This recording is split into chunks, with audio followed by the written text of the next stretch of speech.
How accommodating. Do you really think they believe we are who we say we are?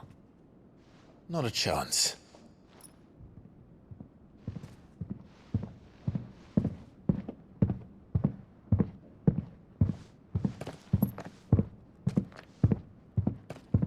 Right, I guess. My uncle believes we're imposters here to rob him.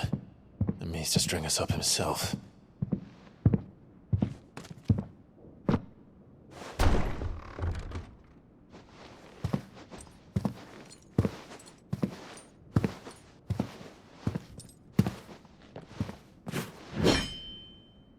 Imagine my surprise when I was told my nephew had come to visit.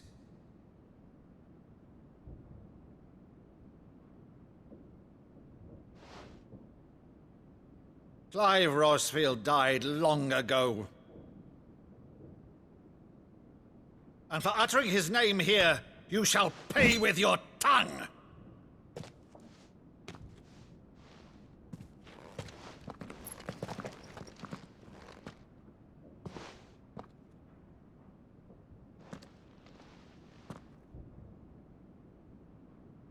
You would mock me as well?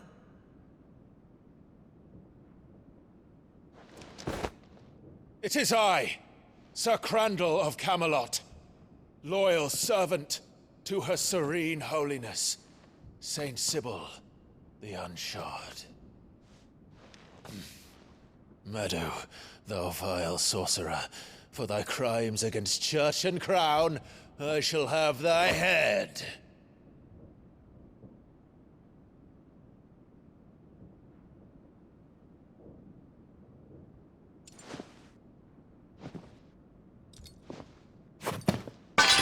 Curse thee, infectious flax wench. Even in death, must thou plague me still? Very well. I shall open the gates of hell, that thou might see thy charge once more.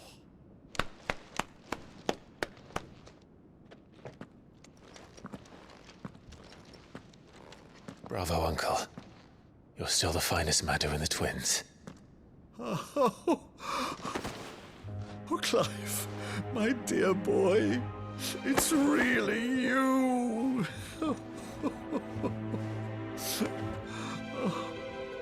You always were fond of that scene from The Saint and the Sanctuary. Never did let me play Sir Crandall.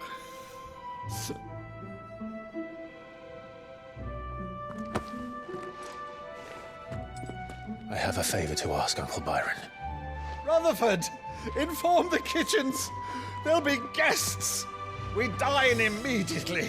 But, Uncle... You can't very well regale me with the tale of your miraculous preservation on an empty stomach. Go on, sit.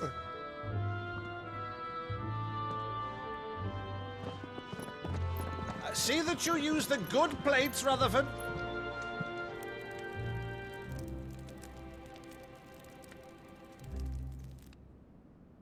So you arrived late to one of her cullings, did you? Since becoming Vicereine, Annabella has been a constant thorn in Rosaria's side, but these atrocities are a new low. Something has changed. Quite what, I don't know, but the woman we knew is gone, and a monster sits in her place. A monster.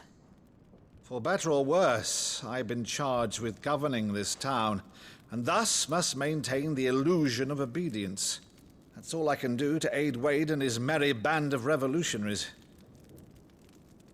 So he's told us. You have risked much for Rosaria. Our nation will be forever in your debt.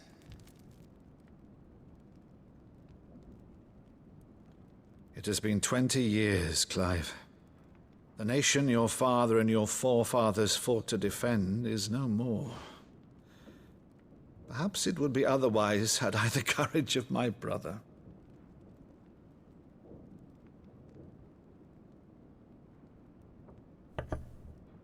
All right, if it's a ship you require, a ship you shall have. I've a galley in port, but recently relieved of her cargo. She can be outfitted for the voyage in a matter of weeks. So you believe us then? About everything? Believe you? Ha! Only a fool would believe even half of the things you claim. But until tonight, only a fool would have believed my nephew still lived.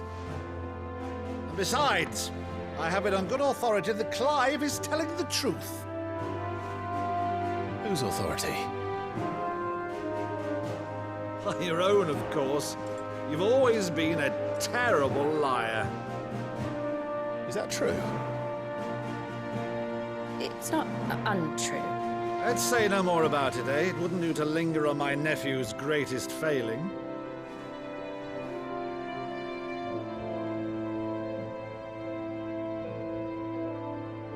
The one thing I cannot believe, though, is all this about you being Sid. You were always such a good boy, but now you're quite the outlaw.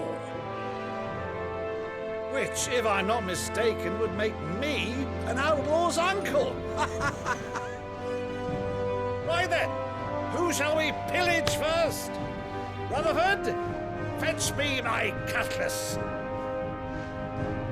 This will be fun.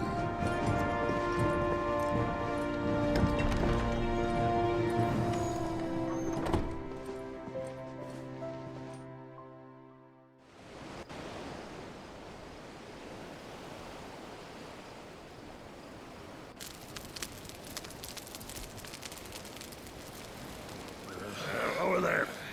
Go on. She's a fine ship, isn't she? Once outfitted, she'll bear us across the boiling sea to Drustinus in the space of 3 days.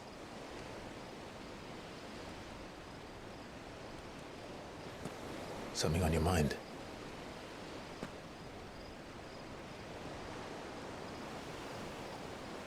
Monsters. When I served the Iron Kingdom, I did so because I saw no other choice. Because once they learned that the lash would not move me, they turned it on those who could.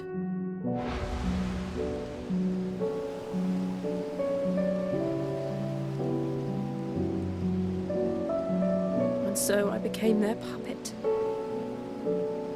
I let them pull my strings, telling myself it was not my hand that swung the sword, but another's. I removed myself from the truth so I wouldn't feel the pain it caused.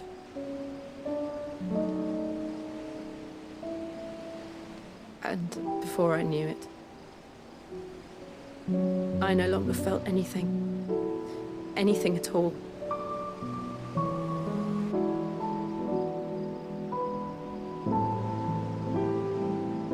I had become a monster. Jill.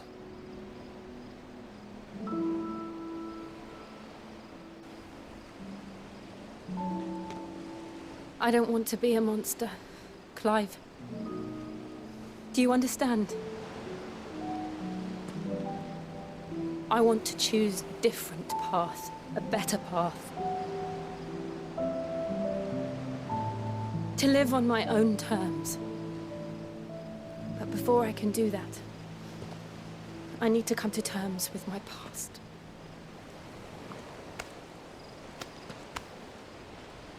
And when you do, I'll be standing there with you, just as you stood with me.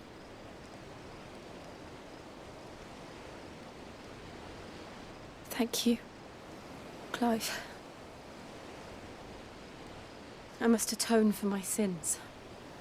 Only then, when it's done, will the monster cease to be. Just promise me that you won't die with it.